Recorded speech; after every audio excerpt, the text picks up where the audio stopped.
What's up, wormheads? We are at our new house finally, and today I'm doing something different. I'm actually using some castings. I'm doing a light harvest and spreading it on my sod. These people, when they laid the sod, they scraped all the topsoil off straight down to clay and just laid sod on top of it, so there's no topsoil or nutrients for the grass.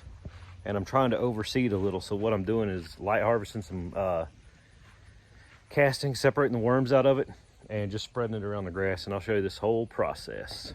Let me flip the camera. All right, so this big old bucket here came out of one of my buddy's breeder grow out trays and breeder trays and stuff. It's peat that they set in. So what I did, we just poured it all in there, and I'm taking it and letting it set in the sun for about 10 to 15 minutes. Give the worms time to move down, and then I'm just scraping off the top layers until I find worms, which is about right there. So a couple inches at a time, all across the top. Putting it in there. There may be one or two worms over there. I'm not overly concerned about it. This is the big old writhing mass of worms at the bottom is going to go straight into my vermi bag. This guy raises European night crawlers, and he just had an overabundance of little ones and not enough room to grow them out. So we just dumped the trays in here to make room. There's some worms. So we've gone maybe an inch or two every 10 or 15 minutes. There's a cocoon to pull these guys out. So while they go down again, I'm just taking this bucket and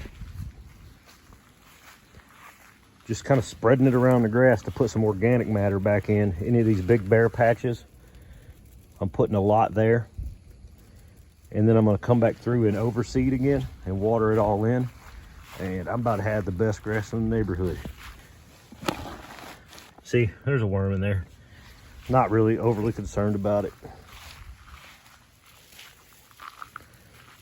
Just adding organic material back in the soil since they scraped it all off like a bunch of jerks. But that's what I'm doing with these worms and those castings, and I'll show y'all when I get to the bottom. I'll show you the end result of how many worms are in there.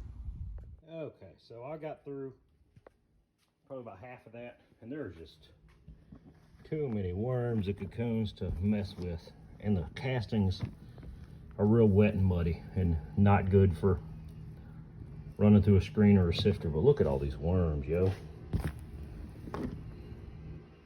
They're just all through here, and lots of cocoons. Just a bunch of skinny little Euros. I love it.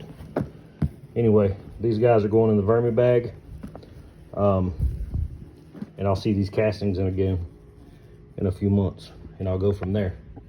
But that's what I did. Pulled out, overseeded the lawn, and then top dressed it with castings. A lot in them bare spots like that, just to give them seeds something to grow into. And I'm about to have a green lawn. Lord, oh Lord, these neighbors are gonna be jealous. All right, guys, peace out.